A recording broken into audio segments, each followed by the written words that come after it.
Olá pessoal, sejam muito bem-vindos à primeira aula do mini curso introdutório de Arquitetura de Computadores, promovido pelo Programa de Educação Tutorial de Computação, o PET Computação. Sou David Breno e irei ministrar esse mini curso que essencialmente será um recorte do componente curricular de Arquitetura de Computadores 1, geralmente atribuído ao curso de Ciência da Computação. Componente esse que, sem sombra de dúvidas, é um dos mais críticos para iniciar a formação de um bom profissional da área de computação, uma vez que sem esses conhecimentos elementares aqui propostos, cria-se uma lacuna muito grande lá na frente no que se diz respeito ao entendimento mais profundo de como, de fato, projetar soluções em computação. Desta forma, os conteúdos abordados serão estrutura básica dos computadores, seus blocos principais e a interligação entre eles, as relações existentes entre o nível da lógica digital, da microarquitetura, do conjunto de instruções, do sistema operacional, entre outros, conceitos fundamentais de arquitetura, tais como RISC, CISC, arquiteturas paralelas, microprocessadores, entre outros, arquitetura do conjunto de instruções do computador e linguagens de montagem como assembly, entre outros assuntos por aí. Então vamos lá. Para introduzir o conteúdo, é interessante formalizarmos alguns conceitos importantes. O primeiro deles é o que é um computador digital. Embora pareça um conceito que parta muito de uma noção primitiva, podemos dizer que o computador digital é um tipo particular de máquina capaz de resolver problemas através da execução de instruções e justamente uma sequência lógica dessas instruções que consiga resolver um dado problema ou tarefa pode ser entendida como um programa. Cada computador possui um conjunto de instruções primitivas que ele é capaz de executar, ao qual damos o nome de linguagem de máquina. E essa linguagem de máquina é a que essencialmente o computador consegue entender para conseguir se comunicar com programadores e projetistas que queiram usar recursos de processamento do computador para realizar uma determinada tarefa. E como vocês devem saber, o computador só entende a linguagem binária, com zeros e uns. Então, um conjunto de instruções, a linguagem de máquina, será formado por instruções descritas como uma sequência lógica de zeros e uns que dizem o que um computador deve ou não fazer. Os computadores eles devem ser projetados para ter o conjunto de instruções mais simples possível, a fim de otimizar o uso do seu aparato físico, ao qual posteriormente chamaremos de hardware. Tá?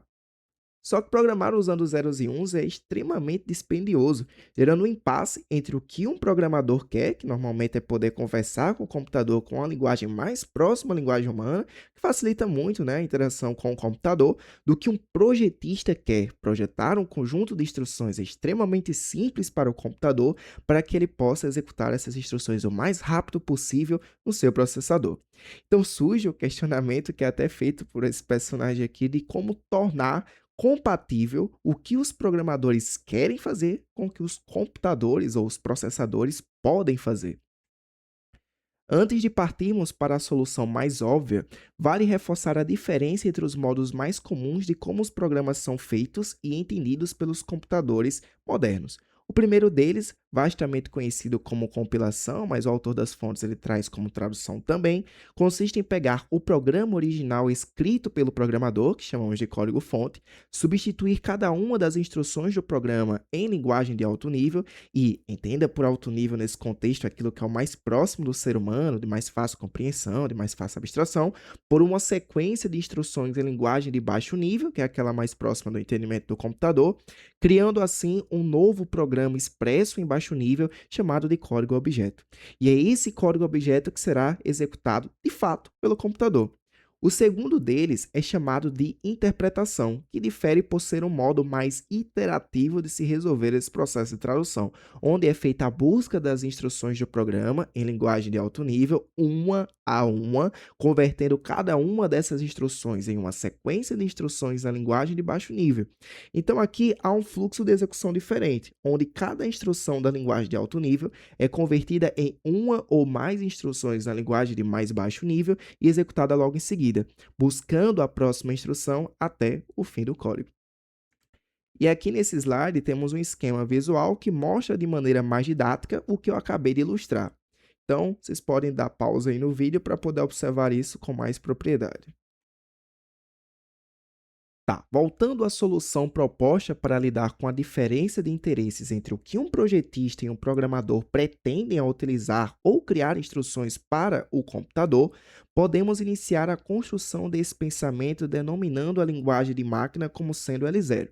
E aí poderíamos pensar em um computador hipotético que tem uma linguagem de máquina também hipotética chamada L1. A primeira máquina vamos dar o nome de M0 e a segunda máquina vamos dar o nome de M1. Poderíamos até construir essa máquina hipotética M1 que processa instruções de mais alto nível com a linguagem L1, mas isso se torna ineficiente do ponto de vista de como computadores modernos são projetados, resultando em um grande valor econômico atribuído para produzir máquinas assim uma maior lentidão no processamento geral. Por isso, consideramos essa máquina M1 como sendo uma máquina virtual, onde escrevemos programas para essa máquina, mas que, por debaixo dos panos, a linguagem L1 de mais alto nível será traduzida para a linguagem de máquina L0 de mais baixo nível, da máquina real M0, utilizando um dos dois métodos descritos previamente ou até uma combinação daqueles dois, que seria, né, justamente de tradução e o de interpretação.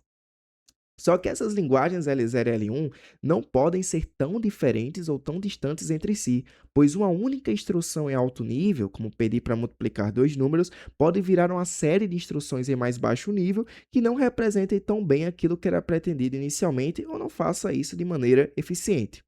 Como essa solução da máquina de dois níveis não resolveu o problema, mas era bem intencionada, na computação geralmente replicamos algo que deu certo pontualmente e escalamos essa solução para um nível de abstração maior. Então, dessa forma, podemos criar uma hierarquia de máquinas virtuais que processam suas linguagens de máquinas virtuais que vão sendo traduzidas do topo até a base, até chegar na linguagem de máquina da máquina real. É por isso que conseguimos escrever códigos em Java ou Python, por exemplo, e isso, no fim das contas, vira instruções de máquinas formadas por zeros e uns para o entendimento do processador. Aqui tem um esquema visual da máquina de dois níveis, e aqui tem um esquema visual da máquina de vários níveis. Peço para que pausem para analisar isso de maneira mais apropriada. Seguindo, podemos subdividir o estudo das máquinas modernas em 6 níveis, sendo o primeiro deles o nível zero, que é o nível da lógica digital. Ele é o nível mais baixo de todos e é composto pelo hardware da máquina. Inclusive, agora se torna interessante distinguir o que é de fato hardware e o que é software. Hardware são as peças físicas que compõem o computador, como as placas, memória, processador, circuitos integrados, entre outros. Já o software são as aplicações, os códigos, os programas e tudo que não podemos tocar fisicamente, mas que existe com o propósito de servir como uma camada intermediária entre o usuário e o que esse usuário pode fazer com o hardware da máquina. E aí, para efeitos de humor e piadas, podemos dizer que hardware é aquilo que a gente chuta e software é aquilo que a gente xinga. Obviamente, essa piada vem dos estresses dos profissionais de computação, que, como em qualquer área, tem seus momentos de fúria, momentos de estresse propriamente dito. Então, o nível zero ele tem como bloco básico a porta lógica, e cada porta lógica tem uma ou mais entradas digitais e calcula funções simples dessas entradas, como operações de AND e OR. Várias dessas portas podem ser combinadas para formar uma memória de um bit, e várias memórias de um bit, por exemplo, elas podem ser combinadas para formar uma de 8, 16, 32 bits e assim por diante. E as portas lógicas podem ser combinadas para formar o principal dispositivo de um computador, que é o processador, que muitos dizem ser o cérebro ou o coração do computador de forma, digamos assim, mais poética. Aqui é o esquema visual dos demais níveis acima do da lógica digital que acabamos de ver e que serão explorados a seguir. O nível da microarquitetura passeia por dentro do processador, onde podemos encontrar grupos operacionais específicos com funções específicas, todos ligados por filamentos que transmitem dados, chamados barramentos, que podem estar dentro do processador ou fora do processador. E ao primeiro caso, damos o nome de barramento interno e ao segundo de barramento externo. O próprio processador tem memórias internas extremamente rápidas e pequenas no que diz respeito ao tamanho físico mesmo e até ao seu armazenamento máximo possível, são chamadas de registradores. Também tem um circuito denominado ULA, que é um acrônimo para Unidade Lógica e Aritmética, capaz de executar operações aritméticas simples. Registradores são conectados à ULA para formar o que chamamos de caminho de dados, que são por onde os dados trafegam nos barramentos internos do processador. E o objetivo da microarquitetura é implementar as instruções do processador por meio do controle desse caminho de dados. E aqui, como vocês podem observar nesse esquema visual, temos a própria ULA, os registradores e tudo isso fazendo parte do bloco base, que é o processador. No nível 2, temos o nível da arquitetura do conjunto de instruções, que é o ISA, o Instruction Set Architecture, ou simplesmente nível ISA. Todo fabricante publica um manual de cada um dos computadores que vende, descrevendo as instruções do processador. O nível do sistema operacional da máquina geralmente é um nível híbrido, pois grande parte das instruções em sua linguagem também estão no nível ISA, com a diferença de que aqui serão adicionadas outras instruções e formas de controle que melhor gerenciem o hardware e possibilitem estabelecer a base para que os sistemas operacionais modernos sejam construídos. Além das novas instruções, também difere dos outros níveis pela organização diferente da memória, da capacidade de executar dois ou mais programas ao mesmo tempo e por aí vai. O nível 4 é um dos que mais comumente é associado a essa disciplina pelo fator assembly, que é uma linguagem que utiliza mnemônicos, que são essencialmente nomes para instruções, que são zeros e uns para o processador, para facilitar a programação e manutenção de programas. O programa que realiza a tradução é denominado assembler ou montador. O assembly é uma linguagem de fidelidade um para um, onde realmente cada instrução nela representa uma instrução equivalente em linguagem de máquina. Então, pense na linguagem de máquina L0. O assembly seria como uma linguagem L1 que é traduzida para L0. É a primeira forma de programação mais abstrata, mas que ainda é muito indesejável de ser utilizada na maioria dos contextos por sua complexidade e nível muito baixo.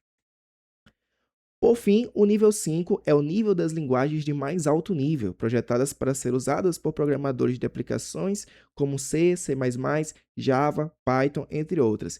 E nesse ponto do estudo da área da computação, já se entende mais ou menos essas linguagens orientadas à solução de problemas, tendo em vista que provavelmente muitos de vocês já pagaram a disciplina de introdução à programação. Certo? Então, aqui eu não vou me aprofundar muito, são as linguagens mais conhecidas por vocês. E nesse ponto, a gente chama realmente os tradutores desse nível, a maioria deles como compiladores. Para finalizar essa aula, gostaria de trazer algumas reflexões sobre a fronteira entre hardware e software. Como já defini previamente o que é hardware e o que é software, para melhor entendimento dos conceitos trabalhados, vou trabalhar apenas agora com a ideia de que software e hardware são logicamente equivalentes.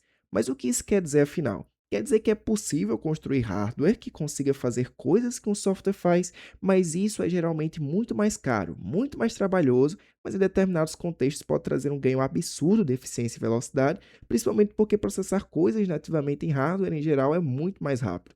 Como também é possível fazer coisas que o hardware faz com o uso de software apenas. Fliperamas, por exemplo, eram feitos quase 100% em hardware, por isso eram máquinas gigantescas.